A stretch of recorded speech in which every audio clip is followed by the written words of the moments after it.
इंद्रादिदेवगणवन्दितपादपीठम् वृन्दावनालयम् वसुदेवसूनुम् नवजलधरवर्णम् चम्पकोद्भासिकरणम् विकसितनलिनाश्रियम् विस्फुरन्मन्दहास्यम् कनकरुचिदुकूलम् चारुवर्हावशूलम् कमपि निखिलसारम् नौमि गोपीकुमारम् वंशीविभूषितकरान्नवनीरदाभात् पीताम्बरादरुणबिम्बफलाधरोष्ठात् पूर्णेन्दुसुन्दरमुखादरविन्दनेत्रात् कृष्णात् परं किमपि तत्त्वमहं न जाने। आज सवेरे जो चर्चा हुई थी उसको लेकर एक प्रश्न मेरे पास आया है। चर्चा थी बड़ी मधुर, परंतु उसमें जो प्रश्न उठा वो भी ठीक है, बड़ा सुंदर है। और ये इस प्रकार का प्रश्न हो ही जाता है, उसका कारण ये होता है प्रधान कि हम प्रेम तत्व को विज्ञान तत्व के साथ मिश्रित कर लेते हैं। इसलिए वो मन में प्रश्न का उदय होता है। ये सवेरे ये बात कही गई थी, श्री राधा भावमयी हैं। अनंत प्रेम सागर में, अगाध प्रेम सागर में अनंत प्रकार की तरंगें उठा करती हैं। समुद्र एक है, समुद्र का रस सर्वत्र एक है, परंतु तरंगें विभिन्न प्रकार की हैं। वही राधा जब एकात्मता का अनुभव करती हैं तो कहती हैं श्री कृष्ण से कभी वियोग हमारा हुआ ही नहीं, हो सकता नहीं, क्योंकि हमारा और उनका एक स्वरूप है, हम कभी दो हुए ही नहीं, दो है ही नहीं। जब कभी वो मान करती हैं, मान की तरंग आती हैं, तो वो कहती हैं मान में कि श्री कृष्ण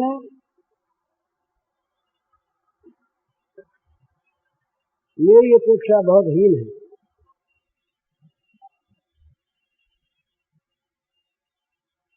मैं इनसे नहीं मिलना चाहता। अब मर्यादी लोग यहाँ पर कहेंगे राम राम, भगवान के लिए ऐसा कह दिया। आज सवेरे जिस तरंग की बात कही वो बिल्कुल इससे विपरीत है। श्री राधा निरंतर सोचा करती थी इस भाव में जब वो आती तब, और ये दैन्य भक्त में हुआ करता है। मैं अत्यंत गुणहीन, मैं अत्यंत मलिन, मैं सर्वथा दोषपूर्ण, मेरे में किसी प्रकार के गुण की, सौंदर्य की, माधुर्य की, किसी प्रकार के किसी भगवान के योग्य गुण की कोई कल्पना ही नहीं है।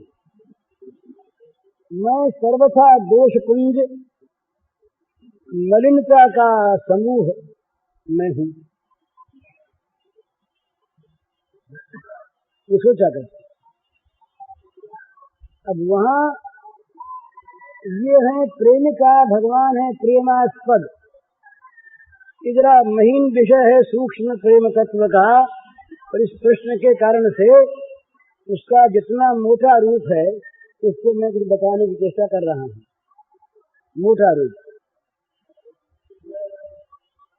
श्री कृष्ण हैं प्रेमास्पद और श्री राधिका जी हैं प्रेमिका। जिसने अपना सर्वस्व समर्पण कर दिया है प्राणाराम प्राणास्पद प्रेमास्पद श्री भगवान के प्रति, उनके प्रति श्री कृष्ण का प्रबल आकर्षण है। वे श्री राधा के सिवा किसी को जानते नहीं, किसी को मानते नहीं। राधा एकमात्र उनकी आत्मा है। आत्मा से राधिका प्रोक्त। ये स्कंद पुराण में आया कि भगवान श्री कृष्ण का आत्मा राम इसीलिए नाम है कि राधा उनकी आत्मा है, इसीलिए उनका नाम राधा रमण होता है। तो उनका आकर्षण सर्वथा और सर्वदा श्री राधा के प्रति है। राधा के सिवा उनके लिए जगत में कोई भी प्रिय वस्तु नहीं। प्रिय से प्रियतर वस्तु उनके सामने कोई दूसरी बन करके आवे, वो उसका तिरस्कार करते हैं, नहीं चाहते। उनमें तो ये भाव है कि राधा के अतिरिक्त मेरा कोई प्रिय पदार्थ नहीं। तमाम आकर्षण सब जगह से सिमट कर राधा के प्रति समर्पित हो गया। अब राधा में ये भाव था कि मैं नगण्य, मैं तुच्छ, मैं गुणहीन, मैं मलिन, मैं दोषपुंज, मुझ पर ये सरकार इतने ऊंचे, इतने मधुर, इतने सुंदर, इतने चतुर होते हुए भी ये क्यों मुग्ध हैं। चंद्रावली जी हैं और श्री गोपांगनाएं हैं, वे सब मुझसे अधिक गुणवती हैं, मुझसे अधिक शीलवती हैं। ये प्रेम का स्वभाव है, वो अपने में निम्नता देखता है, अपने में नीचापन देखता है और प्रेमास्पद में ऊंचापन देखता है। ये प्रेम का स्वभाव है। जो अपने में ऊंचापन देखे वहाँ प्रेम समाप्त हो जाता है, वहाँ अभिमान रहता है। तो श्री राधा का भाव यह है कि मैं नगण्य, मैं तुच्छ, मैं नीचा से नीच, मैं दोषपुंज, मैं मलिनागार, मुझ पर उनका इतना आकर्षण क्यों है।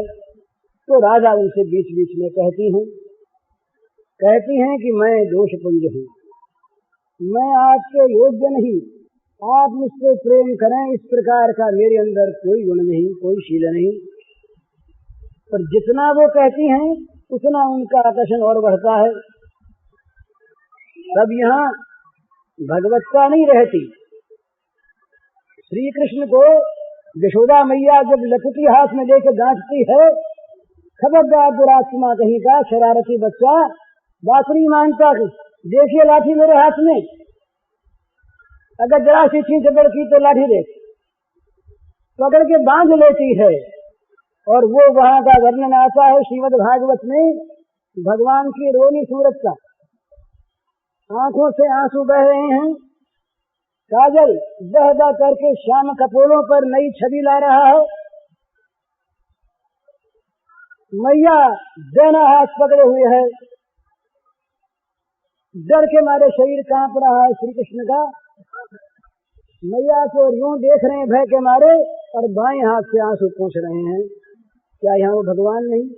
क्या यशोदा मैया उनको भगवान नहीं मानने वाली थी? पर यहाँ अगर भगवत्ता प्रकट हो जाए तो सारा रस भंग हो जाए। तो जैसे सखा डांटते श्री कृष्ण को, उस समय भी श्री कृष्ण भगवान ही हैं। जैसे मैया डांटती है श्री कृष्ण को वात्सल्य में, उस समय भी वो भगवान ही हैं। और जिस समय श्री राधा उन्हें उनके मान करके बैठती है और वो कहते हैं देहि में पद पल्लव मुदारम, तुम्हारे चरण कमल मुझे दे दो, मान करके सुनी भगवान है। और जिस समय राधा कहती है कि मैं गुणहीन, आपको मोह हो गया है, आपकी बुद्धि में भ्रम हो गया है, जो आप मुझे सुंदर मानते हैं, उस समय भगवान। परंतु वहाँ भगवत्ता की आवश्यकता नहीं। वहाँ अगर भगवत्ता प्रकट हो जाए तो महाराज हाथ जोड़ के बैठ, सारा रस लीला समाप्त हो जाए वहीं पर। अवध लीला हो नहीं अगर राम को निरंतर यशोदा भगवान मानते रहे, निरंतर भगवान मानते रहे, हो नहीं वो लीला। वहाँ तो हाथ जोड़े, वो तो फिर बैकुंठ बन जाए, लीला धाम न रहे। तो इसलिए इसमें किसी प्रकार के संदेह की आवश्यकता है। वो ठीक कहती है, वो कहती है कि मैं नगण्य, मैं तुच्छ, मैं दोषयुक्त, मैं मलिनागार, कीचड़ से भरी हुई, और उनमें सर्वथा गुण ही गुण, उनमें सब प्रकार की योग्यता ही योग्यता, कहाँ उनका सौंदर्य माधुर्य, कहाँ मैं कुरूप, कहाँ वो बड़े उच्च वंशज, कहाँ मैं कुलटा कह देती अपने को महाराज यहाँ तक की बात, और कहती मैं उनकी योग्य नहीं। तो वो क्यों चाहते हैं? बुद्धि में भ्रम हो गया। हे भगवान इनकी बुद्धि को ठीक करो। जैसे जैसे यशोदा कहती है अरे राम ये तो पूतना को छू गया, तो इस पर तो कोई जादू टूना हो गया होगा, चलो ब्राह्मणों को बुलाओ, स्वस्त्यन करे, गाय को बुलाओ, उसकी पूंछ इसके ऊपर फिराएं, और राई मंगाओ, सरसों मंगाओ, तो उसको अभिमंत्रित करके इसके ऊपर छिड़कें, कहीं कुछ हो न जाए। ये क्या है? ये वात्सल्य है, ये भगवत्ता का विस्मरण नहीं है, भगवत्ता की सत्ता का विनाश नहीं है, ये वहाँ पर आवश्यक है उस लीला के लिए। राम प्रहलाद करते हैं, हमारे पास प्रश्न आते हैं ऐसे, ये मर्यादा बाजी लोग समझते नहीं उनके। वो कहते हैं राम ने कैसे कह दिया निज जननी के एक तुम्हारा सात तासुते प्राण धारा, ये राम ने कैसे कह दिया? राम तो सत्यवादी हैं, झूठ कभी बोलने वाले नहीं, और राम और लक्ष्मण और शत्रुघ्न तो दो भाई रहे, एक माता के राम ने कह कैसे दिया कि निज जननी के कुमार थे? अरे वहीं पर हो आगे जा करके तो कहते कि राम ने ये प्रहलाद लीला की। विलास में होना होता है और प्रहलाद में होता है असंबद्ध बात के। प्रहलाद ने ठीक ठीक बोले तो प्रहलाद नहीं होता, वो प्रहलाद में जो बात नहीं वो बोल उठे, बोले क्या कहें, उस समय शोक से व्याकुल हो रहे थे तो मन में आया तो कह गए, तो सोचा समझा नहीं, तुम्हारे सोच समझ कर कहे तो प्रहलाद बनते ही नहीं। प्रहलाद बनता है बिना सोचे समझे कहने में। श्री कृष्ण ने प्रहलाद किया महाराज, जब ये जयद्रथ को मारने के लिए अर्जुन ने प्रण कर लिया कि कल सूर्यास्त से पूर्व जयद्रथ को मार देना, और अगर नहीं मारा तो मैं जल मरूंगा। ये जयद्रथ के मारने के लिए प्रण कर लिया श्री कृष्ण ने। बात फैल गई तमाम शिविर में, उसने चौड़े प्रश्न ये प्रण किया, घोषणा की। कौरव शिविर में बात गई, कौरवों ने सोचा कि बस कल ही सारा रण का दारमदार है, अगर किसी प्रकार अर्जुन न मार सके तो अपनी विजय हो गई, अर्जुन जल मरेगा, सच्चा है ही, और अर्जुन के बिना पांडव प्राणहीन, अपना काम कल ही बन जाएगा। उन्होंने अपने पेशबंदी आरंभ की, रात में उन्होंने शुरू कर दिया सवेरे किस प्रकार से व्यूह बनाना है और कहाँ रखना जयद्रथ को, जिससे अर्जुन उस तक पहुंच न सके। प्रारंभ हो गया। इधर क्या हुआ, अर्जुन गए श्री कृष्ण के पास, बोले महाराज प्रतिज्ञा कर ली। कहा कर ली। बोले भैया तुमने सोचा नहीं कितने बड़े बड़े महारथी उनके पास हैं और न पहुंच सके तो वक्त पर क्या होगा? बोले जो होगा तो होगा। तो भैया तुमने सोचा नहीं इस प्रकार की प्रतिज्ञा, बिना सोचे समझे बोल उठे। तो बोले महाराज मैंने तो आपके बल पर कर ली, तो प्रभात बलवात कर ली। ठीक, भगवान ने कहा तो ठीक, निश्चिंत रहो। अब वहां पर रात भर प्रभु ने प्रहलाद किया, अपने पास दारू को बुला लिया, सारथी को बैठा लिया पास। बोले देखो देखो तुम दारू, कल देखना महाप्रलय हो जाएगी। अगर मेरा अर्जुन मर गया तो पृथ्वी फट जाएगी, जगत ध्वंस हो जाएगा, कोई पृथ्वी प्राणी नहीं बचेगा, मैं सबका विनाश कर दूंगा। और अर्जुन अगर मर गया, मैं कुछ नहीं कर सका तो मैं मर जाऊंगा। क्या मर जाते भगवान वहां पर? ये प्रहलाद लीला सिद्ध कैसे होती यदि भगवान, तो ये वहां ये भगवान के प्रेम का अच्युत उदाहरण है, जहाँ अपनी सारी भगवत्ता को भूलकर भगवान उनके साथ एक बन जाते हैं, एक से बन जाते हैं। भगवान ने कहा पांडवों के बैरी मेरे बैरी और पांडवों के मित्र मेरे मित्र। इसका क्या अर्थ है? क्या भगवान में राग द्वेष आ गया? क्या भगवान में बैर भाव आ गया? क्या भगवान राग द्वेष वाले हम जैसे प्राणी हो गए? ना, तो क्या भगवान झूठ बोले? तो ये भी नहीं, ये तो भगवान की प्रेम पराधीनता, प्रेम परवशता, प्रेममयता भगवान का ऐसा दिव्य गुण है, ऐसा महान ये गुण है कि जहाँ अपनी सारी भगवत्ता को एक ओर रखकर जगत की कोई परवाह नहीं करते हुए कोई उनको भगवान न कहना चाहिए।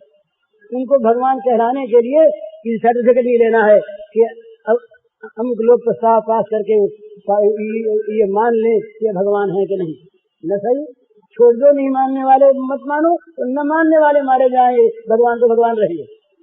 इसलिए ये जो उद्गार हैं राधा जी के, ये उद्गार बड़े मधुर हैं। इन उद्गारों में क्या है, ये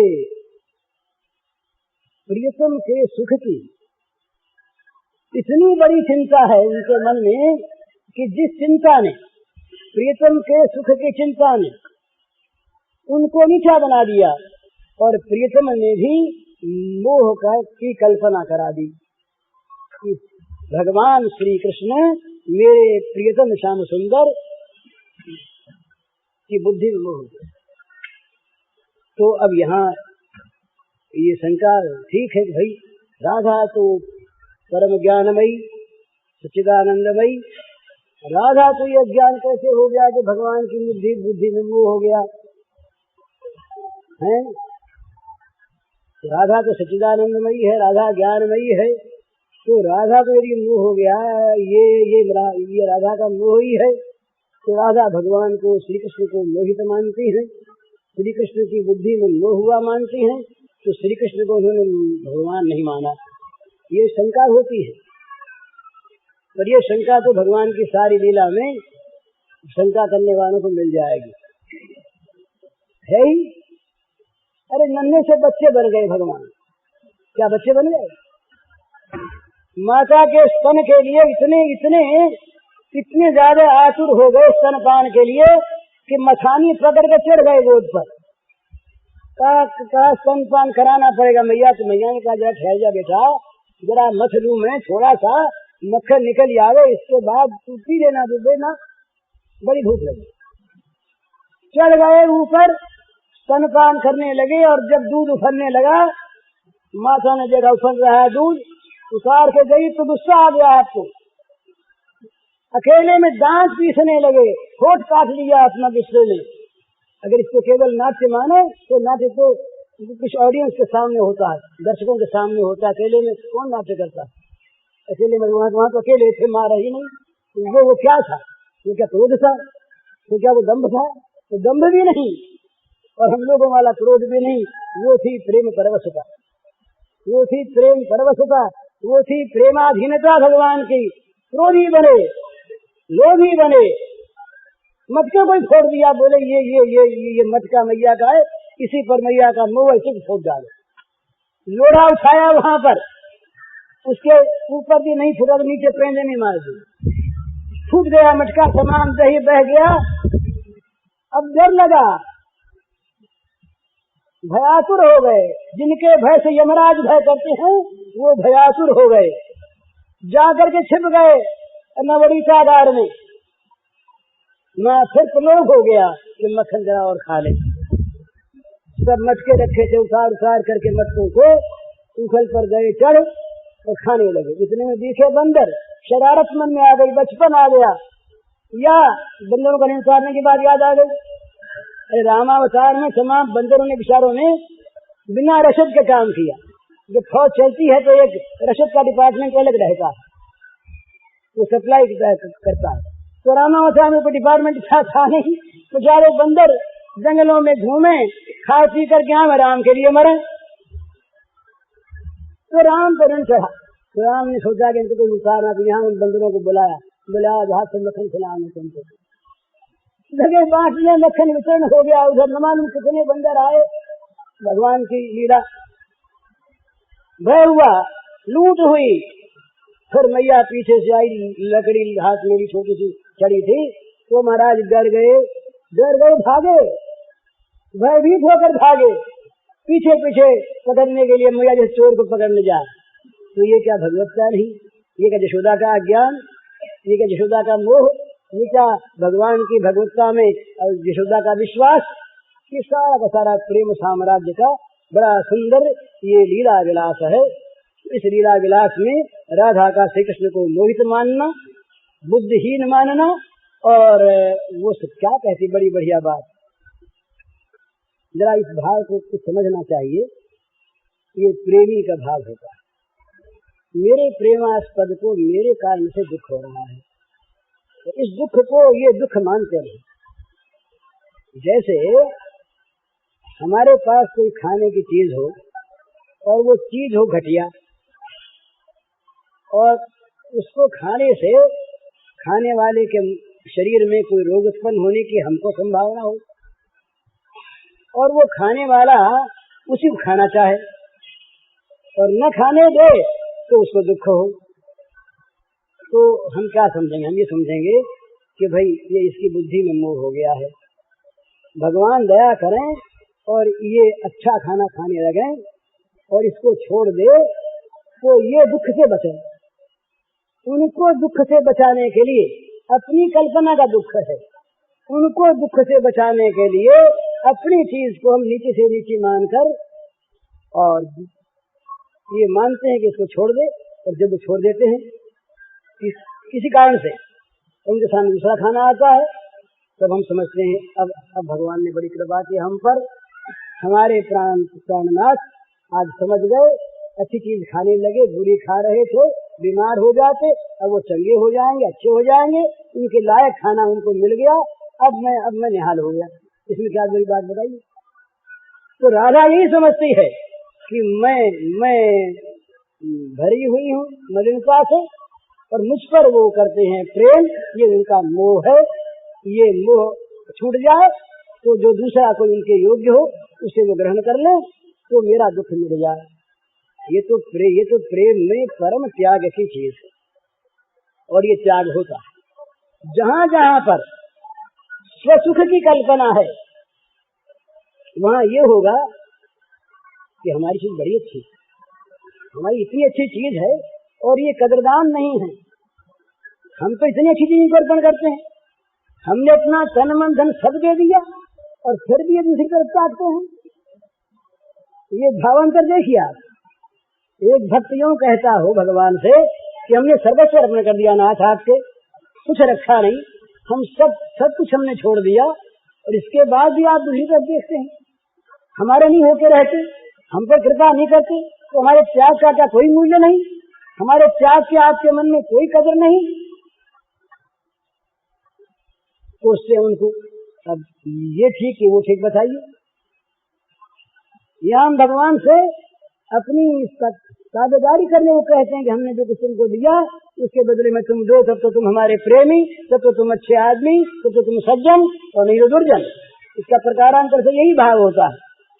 पर ये राधा का कितना ऊंचा भाव, ये लेना चाहिए, ये सब जगह इस चीज की आवश्यकता है। ये उस दिन अपनी बात हुई थी, प्रेम में सर्वोत्तम चीज जो है वो त्याग है। त्याग के बिना तो भगवान इस प्रकार का जहाँ प्रेम देखते हैं वहाँ अपने आप को ऐसा बना लेते हैं जिनमें बुद्धिवादियों को सारे दोष दिखते हैं। जो रसनिष्ठ हैं बुद्धिवादी, वो तो बुद्धि पर विचार करते हैं ना, वो भागों से अवगत नहीं है, वो समझते हैं दूसरी चीज। और ये प्रेमी जो हैं ये कभी अपने में दोष देखते हैं, कभी अपने प्रेमास्पद में मोह देखते हैं, और कभी कहते हैं कि ये उनका कितना अनंत गुण है कि वो हमारे लिए अपनी भगवत्ता को छोड़ कर किस प्रकार के बन गए। एक पद है, सुना है आपको, ये संदेह वंदेह करने भगवान का तो कुछ बिगड़ेगा है नहीं, और न मेरा बिगड़ेगा। समझे, अपने मन में तो पाप भले कर ले। तो गोपी कहती है, राधा कहती है, शुद्ध सच्चिदानंद परम निज महिमा में स्थित नित्य अकाम। शुद्ध सच्चिदानंद परम निज महिमा में स्थित नित्य काम। मेरे सुख हित वे करके स्वीकार समुद्र अपने मन काम। आप काम सकाम हो गए। शुद्ध सच्चिदानंद परम निज महिमा में स्थित नित्य अकाम। मेरे सुख हित वे करते स्वीकार समुद अपने मन काम।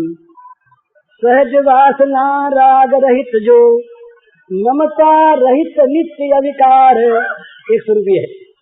सहज वासना राग रहित जो ममता रहित नित्य विकार, करते मेरे लिए मुझे वे प्रिया रूप में अंगीकार, करते मेरे लिए मुझे वे प्रिया रूप में अंगीकार।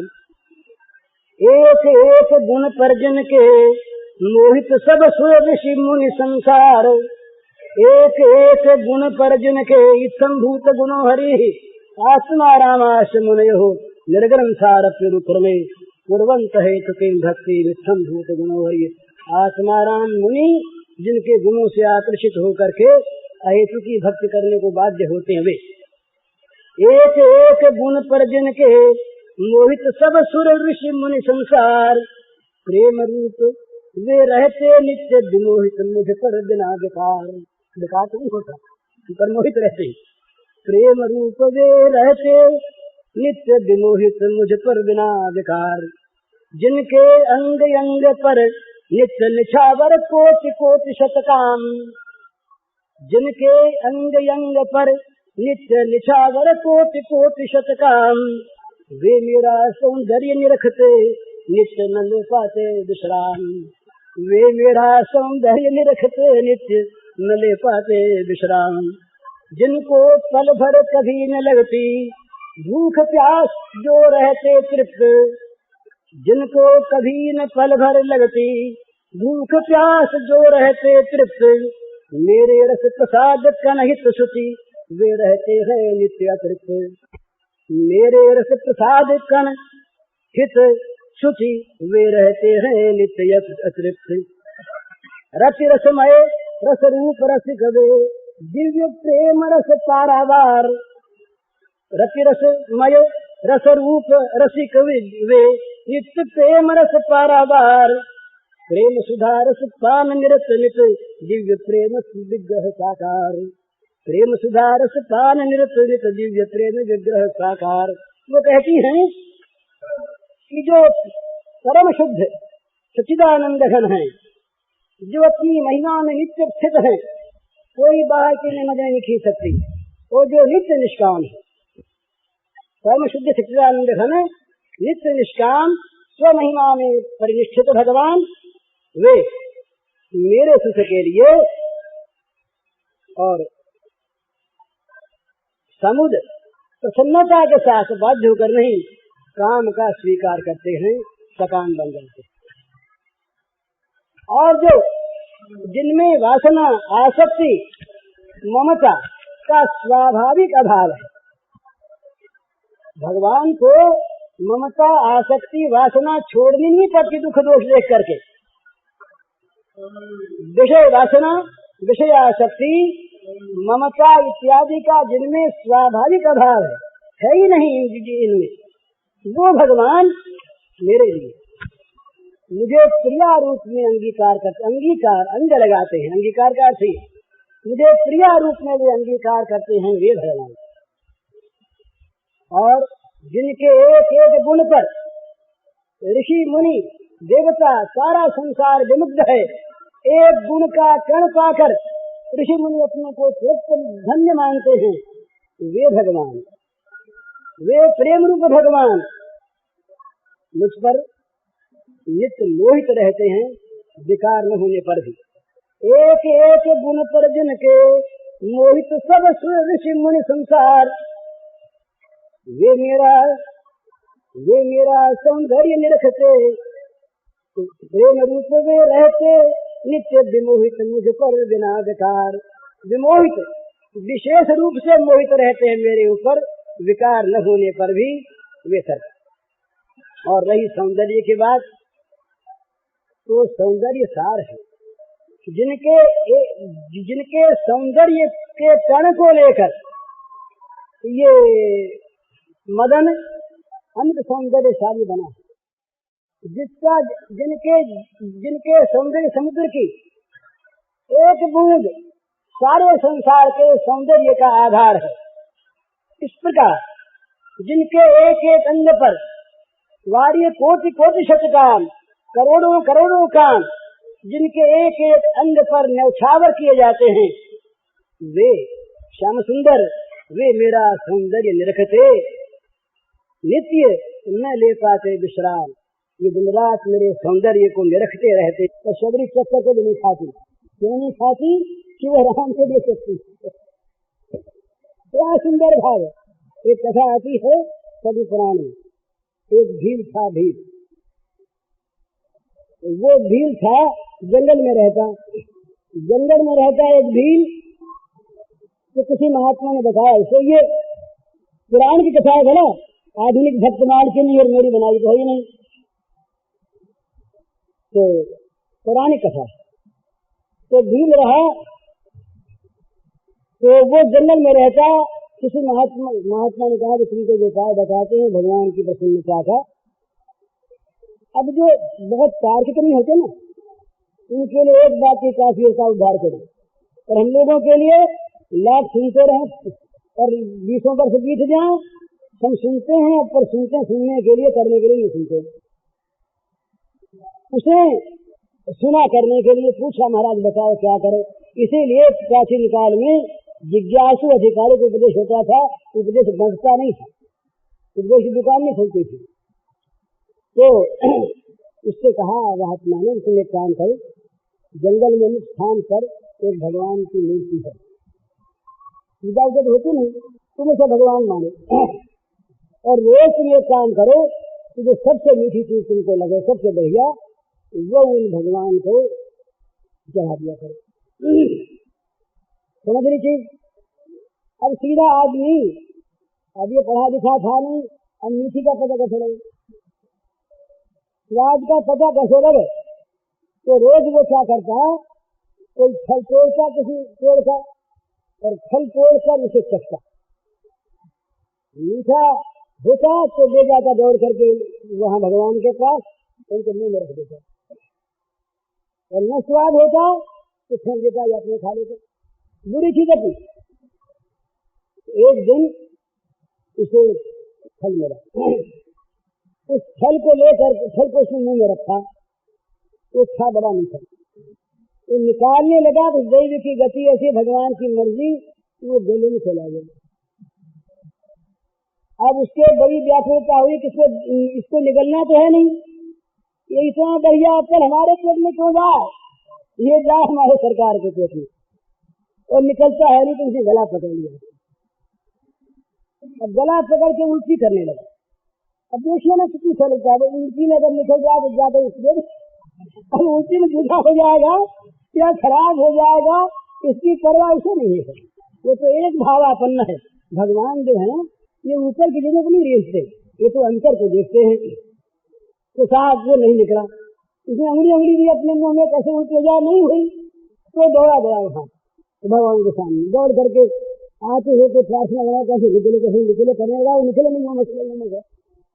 तो उसके ध्यान में बात आई कि भाई सीधी बात है, तो कुल्हाड़ी लाई, कुल्हाड़ी लाकर गले को काट दें। अब ये तो उसके भान नहीं कि गले काटने के बाद मर जाएंगे तो फल कहाँ से निकलेगा, कौन देगा। मन में आया कि कुल्हाड़ी से गला काट दें और गले में से निकल जाएगा फल, तो ले लेंगे अपने आप ही, उनका फल हमारे मीठा उनके लिए, बढ़िया चीज उनके लिए, अब उनकी चीज हमारे पेट में कैसे जाए। तो लाया कुल्हाड़ी, कुल्हाड़ी ला के जो उसने गले पर रखी कि भगवान ने प्रकट हो गया, हाथ पकड़ लिए, भगवान ने हाथ पकड़ लिए, क्या तुम्हारा फल हमें मीठा हो गया, प्रकट हो गए मूर्ति में। अर्चावतार हमारे यहाँ होता, अर्चावतार हो गया तो इसका मीठा नहीं होता। और हमारा प्रत्येक प्रसाद जो हम लगाते हैं पहले से ही ऐसा बढ़िया बने, तो दिन महाराज बहुत देर कर रहे हैं, जैसे भगवान को भोग नहीं लगा, अपने खाने की जल्दी मन में आ रही है, और भोग ले लिया बोले कैसी बनी जरा, अब चखे तो कैसे, पर मन ही मन चख लेते हैं, उसको जुदा कर देते हैं उसे। तो ये भक्ति का रसिक प्रसाद है ना, ये जुदा नहीं होता भगवान के। तो जिसको कभी न पल भर लगती, भूख प्यास जो रहते तृप्त, मेरे रस प्रसाद नहीं तो शुचि, वे रहते हैं नित्य अतृप्त, मिलते ही रहते। तो चाहते हैं रस, ये प्रसाद रोज मिलता है। और अंतिम बात कहते हैं, रति रसमय रस रूप रसिक, ये उपनिषद में आता है, रसो वैसा। ये रस जो है, जो वास्तविक रस है, ये भगवान। ये किसी ने कहा था कि संसार में तो पुरस है, विरस है, अरस है, विपरीत रस है, कुछ रस है, और रस है ही नहीं। बुरे को भली चीज मान लेना, ये विपरीत रस है। भोग, पाप रूप भोग को प्रिय मानना, ये कुछ रस है, रस है ही नहीं। वहां पर रस की कल्पना करना, ये अरस है। भगवान न अरस है, न पुरस है, न दुरस है, वो रस है। और रस में एक बहुत बड़ी चीज, वो सरस रस है, रस भी सरस है। तो रसो वैसा, तो सरस रस के वो रसिक हैं। ये एक विशेष बात है, रस रूप रस का रसिक नहीं होता। ये प्रेम राज्य की बात है। सच्चिदानंद घन, सच्चिदानंद धन का कोई नहीं होता। पर यहाँ जो सच्चिदानंद है, वो अपनी सच्चिदानंद धन की दूसरी मूर्ति बनाकर उससे प्रेम करते हैं। राधा दूसरी मूर्ति है, अभिन्न है। तो रति रसमय रस रूप रसिक वे, दिव्य प्रेम रस पारावार। पारावार कहते समुद्र को। दिव्य प्रेम रस के अगाध समुद्र हैं वे। प्रेम रस के अगाध समुद्र, प्रेम सुधा रस पान निरत, वो मेरे रस का, और मेरे रस को वो अमृत मानकर उस रस का नित्य निरंतर पान करने में लगे रहते। उनका दूसरा काम ही नहीं। ब्रज के ठाकुर हैं, ये ठाकुर लड़ाई वड़ाई नहीं करते। इन्होंने ब्रज के ठाकुर ने किसी राक्षस को मारने के समय इन्होंने ऐश्वर्य रूप को प्रकट किया, तो हथियार नहीं दिया हाथ में। खेल खेल में मारा, किसी को चोंच फाड़ दी, किसी को लाठी मार दी, किसी को पी गए, किसी को ऊपर से पटक दिया, किसी का स्तन चूस लिया, हाँ, किसी का गले घोंट दिया, पर हथियार नहीं लिया है ब्रज के ठाकुर ने हाथ में। बता दिया उसे। तो ये जो ब्रज के ठाकुर छोटे से शिशु भगवान, ये बड़े मधुर मधुर मुरली लिए हुए, तो ये जब तुझे ऑफिस सामने आता, तब इनकी जो ऐश्वर्य शक्ति है ये तो रहती है पास, तो थोड़ा भजन का काम कर देती है और ये तो खेलती रहती है। अगासुर के मुंह में गए खेल में, वहां खेल खेल में घुस गए, मुंह में खेलते हुए घुसे। ऐसे शक्ति ने वहां काम किया, अपने आप इनकी बेजानकारी नहीं, इनके शरीर को उसकी जान में इतना बढ़ा दिया, उसका गले घुटने लगा बेचारे का, निकल गया दम उसका, गला घुट करके। ये तो ज्यों कहीं रहे, इतनी श्याम सुंदर छोटे से। ये भगवान में दो चीज रहती है ना, ये ऐश्वर्य और माधुर्य साथ साथ। अब यशोदा मैया के हाथ से करधनी पहनाई हुई है, और यशोदा मैया अपने हाथ की मुट्ठी से हाथ पकड़े हुए, उनका हाथ में आ गया है। उसी समय रस्सी से इनकी कमर नहीं बनती। क्या बात है, कमर इतनी बड़ी हो गई और हाथ नहीं छोटा, तो उसी कमर में करधनी बंधी हुई जो छोटी सी बाबू थी, वो कभी टूटी नहीं उसके कमर के विस्तार होने से। तो क्या चीज है ये, माधुर्य की सेवा में कभी ऐश्वर्य आता है, और ब्रज के ठाकुर जो है ये रहते हैं बड़े ही मधुर। तो जहाँ ये माधुर्य है, वहां पर भगवान सब कुछ है। वहाँ मोह, वहाँ क्रोध, वहाँ काम, वहाँ लोभ, वहाँ भय, वहाँ बंधन, ये स्वयं ये सब बन जाते हैं अपने आप। बाहरी क्रोध उनको नहीं आक्रांत करता, ये गंदा काम उन पर नहीं आक्रमण करता, ये बाहरी विषयों का लोभ नहीं जागृत होता, वो स्वयं ही काम बन जाते, क्रोध बन जाते, लोभ बन जाते, भय बन जाते, और रस्सी बनकर अपना बंधन बन जाते। बांध दिया मैया ने, जिन बांधो सुर से नाग नर, प्रबल कर्म की डोरी, कोई अभिछिन्न ब्रह्म जसमति हथि बांधो, सकचर छोरी, रोते हैं गांठ खोली सत्य। जिनके नानाभास से अज्ञान की ग्रंथियां टूट जाती हैं, वे भगवान मैया के दिए हुए छोटे से पेट की रस्सी को, रस्सी की गांठ को खोल नहीं सकते। हाथ खुले हैं पर खोल नहीं सकते, ऐसी गांठ भूल गई तो वो गांठ काहे की थी? अज्ञान की गांठ रही। अज्ञान की गांठ वहां लगती नहीं, और अज्ञान की गांठ वाले कहीं उनका नाम ले लेते हैं तो गांठ अपने आप खुल जाती, बोले उसका नाम ले लिया, गांठ नहीं रहेगी वहां पर। अज्ञान ग्रंथ जो है ये भगवान के सामने नहीं रहती, परंतु ये गांठ ऐसी अपने आप बांधी हुई है ना। अरे यशोदा मैया क्या नहीं खेलने आते तो कौन नहीं लाता? इच्छा में छोटी भूत में ऐसे को कि ये कर्म बंधन में तो आए नहीं, ये बंद करके वहां पर आ गए, इन पर कोई कर्म का तो कोई प्रभाव था नहीं, शांत भौतिक इनका देह नहीं, जन्मने वाले ये है नहीं, मरने वाले है नहीं, किसी के बंधन में तो आए क्यों? खुद बनने के लिए आए।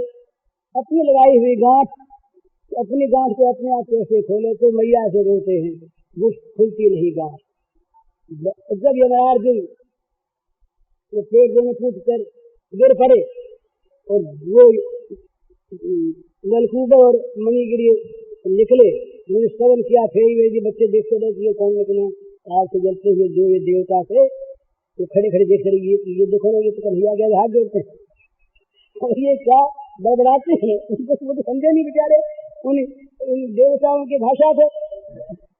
और देखते रहे अपना वो अपना दंडवत कर करा करके, और उन्होंने देखा कि अब तो बड़ी बाधा हो रही है, श्री कृष्ण के सखाओं के साथ थे, उन्होंने जल्दी चला, वो गए, बाबा आए तो रोने लगे, बोले देख बाबा, मैया ने मुझे बांध दिया, अब तू खोल। और मैया का बंधन बाबा खोले, उनसे नहीं खुलता, उनसे नहीं खुलता। जिनकी एक जरा सी अटक से यमराज टूट गए,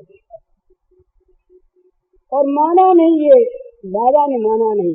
जैसे नंद बाबा से कहा बच्चों ने, अरे बोले ये कैसे फूट गए कि बड़ा अनर्थ हो गया, और बड़ा नारायण ने रक्षा की कि किसी घर पर नहीं पड़े ये पेड़, किसी गाय बछड़े पर भी नहीं पड़े, किसी बच्चे पर नहीं पड़े, किसी को चोट लगी नहीं, नारायण से बनकर।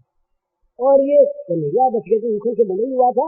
यशोदा ने बड़ा अनर्थ किया, यहाँ बांध करके छोड़ दिया, और कहीं पेड़ के कुछ टहनियां गिर पड़ती तो बड़ी मुश्किल होती, ये तो मर जाता।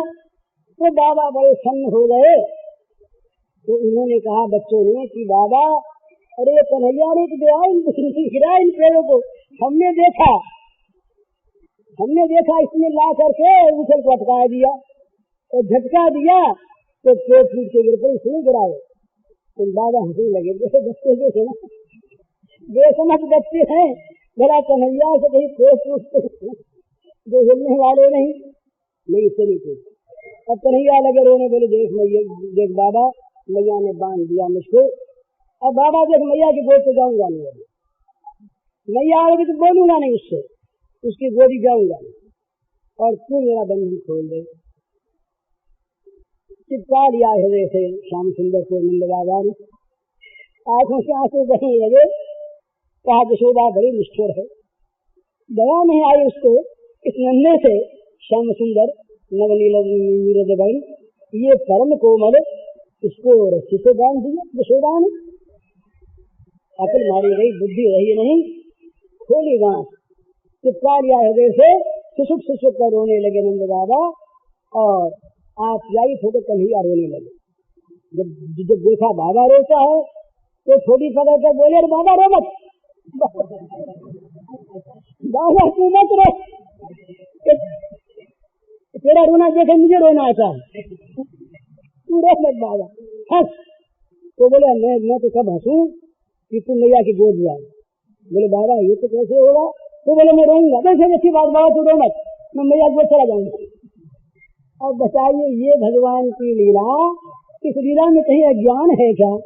और इसको अगर अज्ञान मानते हैं तो हमें तो ये अज्ञान मुबारक, हम हमें ज्ञान नहीं चाहिए, हमें ज्ञान की आवश्यकता नहीं। जो अज्ञान कन्हैया के गोद में खिला दे तो वो अज्ञान करोड़ों ज्ञानों की अपेक्षा बढ़कर मूल्यवान वस्तु क्या थी। तो ये जहाँ प्रेम साम्राज्य, जहाँ प्रेम की ये सरिता बहती बड़ी सुंदर, वहाँ प्रेम की इस मधुर विपुल तरंगों में ये सारे मर्यादा के जो पहाड़ हैं चूर चूर हो जाते हैं। ये तमाम जो बंधन हैं, बाधा हैं, ये तमाम हट जाते हैं, बह जाते हैं और रह जाता है केवल कन्हैया और कन्हैया का प्रेम। वहाँ प्रेम ही दिखता है, प्रेम ही सुनता है, प्रेम ही सूंघता है, प्रेम ही वो नारद जी का सूत्र है। वहाँ प्रेम के सिवा दर्शन, स्पर्श, श्रवण, भाषण किसी चीज का दूसरा नहीं होता, तो तन्मयता होती है। तो इस प्रकार का प्रेम जहाँ पर प्रकट हो, उसमें ये संदेह को स्थान नहीं रहता। और संदेह युक्त जिनका हृदय है, उनको ये प्रेम लीला सुननी कहनी नहीं चाहिए वहाँ, क्योंकि वो भगवान ने तो गीता में बहुत बंधन लगा दिया, ऐसा बंधन लगाया, संपुटित किया। दूसरे मैंने कहा था ना, 2 श्लोकों को संपुटित किया उसने, उन्होंने अपने मुँह से अपनी तारीफ की थी। वहाँ पर सब धर्म को छोड़ने का आदेश कर दिया खुलेआम, तो कैसे दिया? फिर भगवान घबराए। आप लोग घबराए उनके साथ घबरा जाएंगे। हम तो देखते हैं कि भगवान हमारी तरह से डरने फरने वाले आदमी हैं, और वो उनमें कोई चीज कैसे आ जाए? अरे आती कहाँ से? ये चीज साक्षी का भावा राजशास्त्र शास्त्र मत विदता विद्धि, कहाँ से पैदा होता है संसार? ये प्रकृति का जो तम है, ये क्या शैतान से आता है? कुछ नहीं। मत विदता विद्धि, विद्या क्या दूसरे से आती है? उनकी शक्ति। ये तो दिखाया महाराज मार्कंडेय पुराण में आया, देवी भागवत में आता है कि प्रारंभ में, सृष्टि के प्रारंभ में ये महाप्रलय था, गलत प्लावन हुआ, उस समय भगवान विष्णु योग निद्रा से विभूत हो गए, योग माया से विभूत हो गए, जगह नहीं। तो क्या वो माया ज्ञान था? क्या वो योग निद्रा कोई अज्ञान की गांठ थी, कोई माया थी जिसने उनको आच्छादित कर लिया? उनकी अपनी शक्ति। उन्होंने कहा जब हम सोते हैं तो किसी दासी से कोई कह दो कि देखो तुम सोते हैं तो जगाना नहीं, तुम पहरा देना, तो नींद लगी पहरा देना, वो अपना आराम करने लगे, बिगड़ा क्या इसमें? तो भगवान को भगवान मानने के बाद तो कोई चीज रहती नहीं। पर प्रेम राज्य में यहाँ इस प्रकार का एक ये स्तर है जहाँ पर संदेह को स्थान नहीं, ये मर्यादा का त्याग नहीं होता, ये तो सीमोल्लंघन अपने आप है। जहाँ ससीम हो करके असीम खेलता, जहाँ ससीम होकर असीम खेलता है, हम इस ससीम से असीम की ओर जाते हैं। ससीमता को हटाकर सात्विक ज्ञान यही कहता है कि सारे अविभक्तम विभक्तेषु, सारे अभिभक्तों में, सारे विभक्तों में विभक्त को देखो। और ये भगवान जब वापस प्रेम राज्य में आते हैं तब ये असीम ससीम हो जाते हैं, तब अविभक्त स्वयं विभक्त हो जाते हैं। ऐसा वर्णन आता है कि श्री राधा का प्रादुर्भाव है भगवान के श्रीअंग से, और तमाम श्री गोपांगनाओं का प्रादुर्भाव है ये श्री राधा के अंग से। देवी भागवत के 9वें स्कंध में ये वर्णन आता, बड़ा सुंदर। भगवान के श्रीअंग से राधा जी प्रकट होती है, और राधा जी के श्रीअंग से उनके काया विहूर का तमाम गोपीजनों का प्राकट्य होता है। तो भगवान राधा बनते हैं और भगवान ही गोपीजन बनते हैं। ये अविभक्त विभक्त होकर लीला करते हैं, असीम ससीम होकर लीला करते हैं। उनकी ससीमता, उनकी ये विभक्तता नहीं है, ये ससीमता नहीं है, ये ज्ञान नहीं है, ये बंधन नहीं है, ये है प्रेम राज्य की मधुरतम ये दिव्य लीला, जिसमें प्रवेश करने के लिए बड़े बड़े लोग लालायित, ब्रह्म विद्या लालायित। महाराज ये हंसते हैं लोग जो बहुत ज्यादा ब्रह्म ज्ञानी होते हैं, वो हंसा करते, बोले ये चीज तो बोले पुराण में, और ये प्रक्षिप्त, ये तो असली चीज नहीं, क्योंकि उनका मन मानता नहीं। सब पुराण में आता है कि जावाल ऋषि ने देखा एक जंगल में बड़ा सुंदर सुमनों से वो खिला हुआ एक अरण्य है, उसमें एक बड़ी सुंदर वाटिका है। उस वाटिका के किनारे पर एक देवी, बड़ी तेज पुंजमयी देवी बैठी तप कर रही। ऋषि निकले उधर से, ऋषि को उन देवी को देख करके बड़ी श्रद्धा हुई, ये माता यहाँ कैसे बैठी है इतनी तेज पुंजमयी, जिनको देख ही सारा अंधकार हट जाता है। खड़े रह गए। माता समाधि खुली, पूछा ऋषि कि माँ तुम कौन हो और क्यों बैठे क्यों सब कर रही हो? तो वो बोली मैं ब्रह्म विद्या हूँ। ब्रह्म विद्या आपका नाम, आप क्या करती हो? तो कहा मैं ज्ञान की गांठ सबकी खोलती हूँ। ब्रह्म विद्या में ये सारी अविद्या को हटाकर ब्रह्म का बोध कराते हूँ जो अधिकारी विद्या से होते हैं उनसे। तो बोले माता जी फिर आप यहाँ क्यों बैठी? चलो मैं सब कर रही हूँ। अरे आपको सबकी क्या आवश्यकता जननी? तो आपको सारे अज्ञानों की ग्रंथि खोलने वाली, सबको ब्रह्म वितरण करने वाली आप। बोले मैं गोपी बनना चाहती हूँ। ये कथा मेरी गढ़ी हुई नहीं है। जो लोग प्रक्षिप्त मानते हैं वो चाहे पद्म पुराण की इस कथा को कल्पना भरी माने, पर कथा पद्म पुराण के मैं खोल कर तैयार हूँ आपको। तो वो कहती है मैं गोपी भाव से भगवान की पूजा करना चाहती हूँ। इस रस का मुझे पता नहीं, ब्रह्म का तो पता, इस रस का पता नहीं, इसलिए मैं तप करती हूँ। तो ये चीज अज्ञान की नहीं, मोह की नहीं, गंदे काम राज्य की नहीं, ये संसार का ये लौकिक गंदा विलास नहीं, ये काम वाला प्रेम नहीं, ये तो गुणातीत की गुणमयी लीला, अद्भुत गुणातीत की गुणमयी लीला। जो नित्य गुणातीत है, जिनके अंदर सांसारिक गुणों का, प्राकृतिक गुणों का लेशाभास नहीं,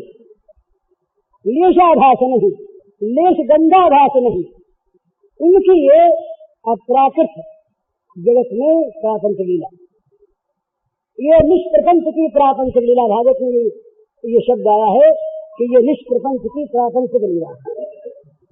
लीला के समय भी वो निष्प्रपंच है, लीला के समय भी ये जगत उनके अंदर उदित नहीं हो नहीं सकता। सूर्य में अंधकार रह नहीं सकता, भगवान में ज्ञान नहीं रह सकता, भगवान की एकात्मता में दूसरे को स्थान नहीं है नहीं, होगा नहीं, पर है। यही जादू है, यही चमत्कार है, यही वैचित्र है, यही भगवान का लीला विलास। और यही कहते हैं, ये जगत के लिए भी कहा व्यास भगवान ने लोकवत लीला कैवल्यम, ये ब्रह्म सूत्र का सूत्र है, ये भगवान का लीला विलास। तो इस लीला विलास में ये चीज है कि यहाँ राधा भी मोहित होती है, श्री कृष्ण भी मोहित होते हैं, वो अज्ञ भी बनते हैं, बच्चे भी बनते हैं, शतान भी बनते हैं, सक्रोध भी बनते हैं, सभय भी बनते हैं, और दौड़ते भी हैं, भागते भी हैं, पकड़े जाते भी हैं, बंधन में भी आते हैं, रोते भी हैं, कैद भी होते हैं। ये सारी चीज वो अपने आप स्वीकार करते हैं, और उनको जो ऐसा मानते हैं, उनके भक्त जिनको निमित्त लेके वैसा बनते हैं, ये बड़े भाग्यवान हैं कि जिनके लिए भगवान ऐसा बने। वो महाराज बड़ी सुंदर चीज ये क्या बताना भैया, भगवान के लीला धाम में जितना आकर्षण है, उतना आकर्षण वो शांत भगवान के सच्चिदानंद घन स्वरूप में नहीं है। वहाँ तो आकर्षण की वस्तु नहीं है, वहाँ तो स्वरूप है, स्वरूप है ना।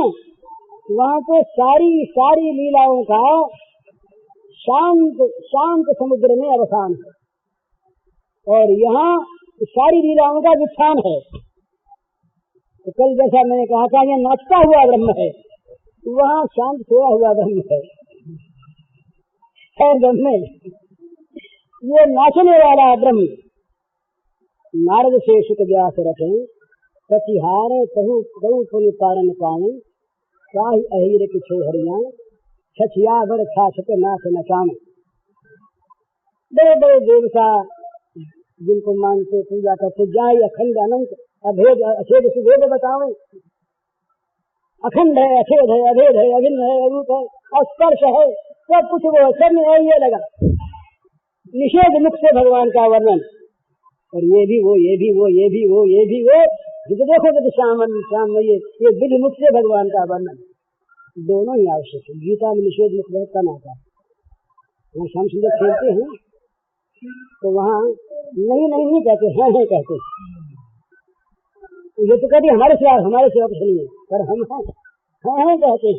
सब में हमको देखो, ये कहते हैं, कुछ मत देखो, ये नहीं कहते। ये बहुत कम कहते हैं, इशारे से कहीं कह देते हैं ना सतो विद्यते भावो ना भाव विद्यते सतो, इशारा करते हैं पर खोल के नहीं कहते, खोल के कहते मैं ही हूँ बस। मतलब फसर नाम यज्ञ जैसे होंगे मेरे सिवा कुछ नहीं, मैं हूँ। पर ये भी वो नहीं, ये भी वो नहीं, नेत नेत शब्द गीता में नहीं आता। तो श्याम सुंदर बोलते हैं, ऋषि मुनि बोलते होते उस रूप में बोलते। यहाँ तो खेलने वाला खुद बोल रहा है ना, वो अपने निषेध कर दे अपने आप। तो अर्जुन कहे महाराज फिर तो ये विराट की क्या आवश्यकता, आप अपना हटो, हम तो सन्यासी होने को तैयार थे ही, तो राजवाज कुछ नहीं है।